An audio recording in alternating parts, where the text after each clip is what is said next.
नमस्कार. का वाचावी ज्ञानेश्वरी हा अतिशय सुंदर व्हिडिओ आहे. सर्वांनी शेवटपर्यंत ऐका. ज्ञानेश्वरी वाचण्याचा उपयोग काय? आपल्या आयुष्यात जेव्हा कठीण काळ येतो तेव्हा शक्ती, ऊर्जा देणारं हे तत्वज्ञान आहे. आयुष्य म्हणजे सरळ रेषा नव्हे. ECG वर सरळ रेषा उमटली की आयुष्य संपलं असं डॉक्टर म्हणतात. ज्याच्या आयुष्यात चढ उतार आले नाहीत तो तसाही जगला असे म्हणताच येत नाही. या कठीण काळाला लिमिट वगैरे काही नसतं.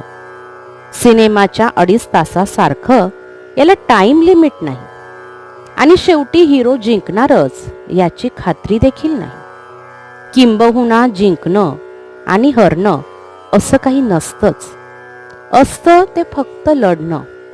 अर्जुनासारखं, कधी शत्रूशी, कधी आप्तांशी, तर कधी स्वतःशी सुद्धा. म्हणून ज्ञानेश्वरी वाचावी. मित्रमैत्रिणींनो, ज्ञानेश्वरी म्हणजे पोथी नव्हे. ज्ञानेश्वरी म्हणजे भगवद्गीतेचे निरूपण. जीवनाची सर्व अंगे जिवंतपणे जगणारा गोपाल, दही, दूध, माखन चोरणारा कन्हैया, कंसासारख्या पाप्याला संपवणारा चिरतरुण श्रीकृष्ण, त्याचे ते विचार. आणि सांगितले ते कुणाला? तर जग जिंकण्याची पात्रता अंगी बाळगणाऱ्या तरुण अर्जुनाला. हे तर तरुणांचेच पुस्तक नाही का? हे म्हणजे एक मॅनेजमेंटचे पुस्तकच समजा. लाईफची मॅनेजमेंट, जीवन कसे जगावे याचे तत्वज्ञान. 13व्या अध्यायातली ही ओवी बघा. जरी खोल जमिनीत मुळांना पाणी असे सापडत, असती मग पाने फुले बहरत बाहेर अर्जुना. कोंभाचे टवटवीतपण सांगे भूमीचे सुपीकपण, तैसे ज्ञानाचे आचरणावरून आकळे ज्ञान. माऊली किती सुंदर शब्दात हे सांगतात. तुमचे आयुष्य बाहेरून जर सुंदर दिसायचे असेल तर त्यासाठी जमीन आणि पाणी म्हणजे ज्ञान, ते ज्ञान स्पष्ट असले पाहिजे, तरच बाहेर त्याचा आविष्कार होईल. ज्ञानेश्वरी केवळ वाचण्यासाठी नाही, तर ती शोषण्यासाठी आहे, रिचवण्यासाठी आहे, पचवण्यासाठी आहे. ज्ञानेश्वरी वाचा, ती समजा, तिला पचवा आणि मग आपल्या जीवनातल्या अवघड प्रश्नांना सामोरे जा बरे. बघा, बरेचसे प्रश्न चुटकीसरशी संपून जातील. ज्ञानेश्वरी अभियान सुरू झाल्यापासून अनेक तरुण मंडळी नेटवर ज्ञानेश्वरी वाचतात. दिवसाला 3 ते 4 हजार नवीन वाचक अध्याय वाचतात. काही लोकांना या घटनेचे आश्चर्य वाटेल, पण आम्हाला वाटते की ज्ञानेश्वरी ही तरुणांनीच वाचायला हवी. वेळ काळ न बघता दिवसाला अगदी 1 ओवी वाचली तरी चालेल. हे पुस्तक एका तरुणाने लिहिले आहे ना, मग ते सिनियर सिटीजन्सनीच वाचावे असा आग्रह का?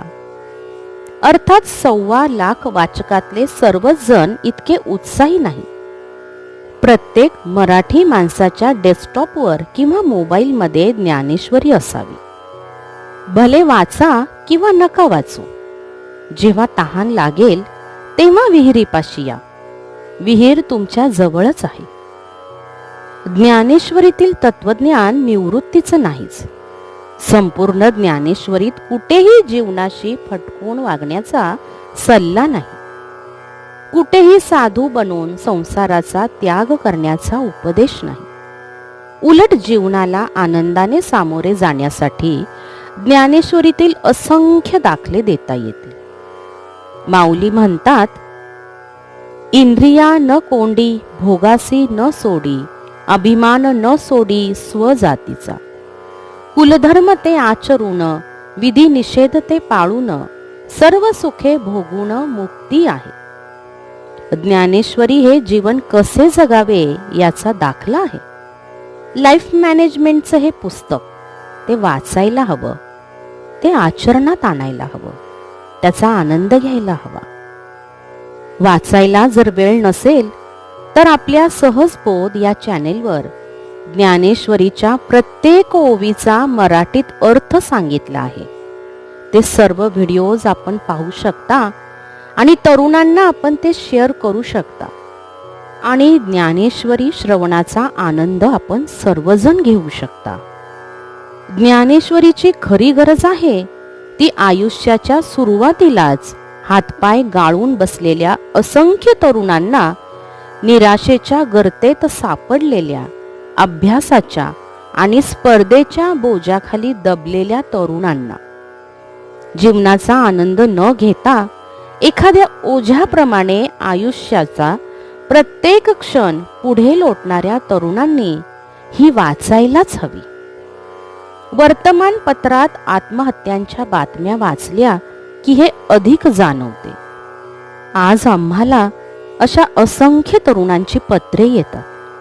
ज्ञानेश्वरी वाचल्यामुळे आयुष्यात घडून येणाऱ्या आमूलाग्र बदलाची, दृष्टिकोनात बदल झाल्यामुळे आयुष्याचा आनंद घेणाऱ्या तरुणांची, काळजीचे अभ्र दूर झाल्यामुळे जीवनात प्रकाश पसरलेल्या तरुणांची, परदेशातून, खेड्यापाड्यातून, मुंबई पुण्यातूनही, हैदराबाद हरियाणातून ज्ञानेश्वरी वाचा किंवा यूट्यूब चॅनेलवरती ऐका. ती भेट द्या, आपल्या आप्तांना द्या. ज्यांना काळजीत बघताना आपल्याला दुःख होते अशा तरुणांना द्या. नैराश्याने घेरलेल्या तरुणांना ज्ञानेश्वरी द्या. घरातल्या मोठ्या मंडळींना द्याच, पण लहान मुलांना देखील द्या. ज्यांच्या आयुष्याचं सोनं व्हावं अशा तरुणांना द्या. वाचायचा आग्रह नका करू हवं तर, पण त्यांच्या डेस्कटॉपवर असू द्यात. शेवटी ज्ञानाचा क्षण जेव्हा यायचा तेव्हाच येतो. सर्व माऊलींना विनंती आहे की तरुण पिढीच्या भलाईसाठी आणि पुढे येणाऱ्या लहान मुलांच्या नवीन पिढीसाठी सर्वांनी हा व्हिडिओ जरूर शेअर करावा आणि ज्ञानेश्वरीचे सर्व व्हिडिओज आपण इतरांना शेअर करावेत, जेणेकरून त्यांच्या आयुष्यात आमूलाग्र बदल होतील आणि ते पाहून आपला आनंद देखील द्विगुणित होईल. आयुष्य खूप सुंदर आहे, जगता आलं पाहिजे. मरता केव्हाही येतं, पण जगता आलं पाहिजे. सुख भोगता केव्हाही येतं, पण दुःख पचवता आलं पाहिजे. रंग सावळा म्हणून काय झालं? रंग सावळा म्हणून काय झालं? कर्तृत्व उजाळता आलं पाहिजे. रंग गोरा असला म्हणून काय झालं? मनावरील काजळी काढता आली पाहिजे. यशानं माणूस उंच जातो, पाय जमिनीवर ठेवता आलं पाहिजे. मिळालेल्या यशात समाधान मानून आनंदी जीवन जगता आलं पाहिजे. पाप काय कसंही करता येतं, पण पुण्य करता आलं पाहिजे. ताट काय कोणीही राहतं, पण जरा झुकून वागता आलं पाहिजे. ठेच जीवनात लागतेच, ती सहन करता आली पाहिजे. मलमपट्टी करून तिला पुन्हा चालता आलं पाहिजे. शहाण्याचं सोंग घेऊन वेडं होता आलं पाहिजे. कशाला बळी न पडता आनंदी जगता आलं पाहिजे. जगण्याच्या लढाईत उणीव कायम भासेल, ती उणीव भरता आली पाहिजे. हास्य आणि अश्रूचा मिलाप करून फक्त समाधानी राहता आलं पाहिजे. मित्रांनो, आयुष्य खूप सुंदर आहे, भरभरून जगता आलं पाहिजे. धन्यवाद.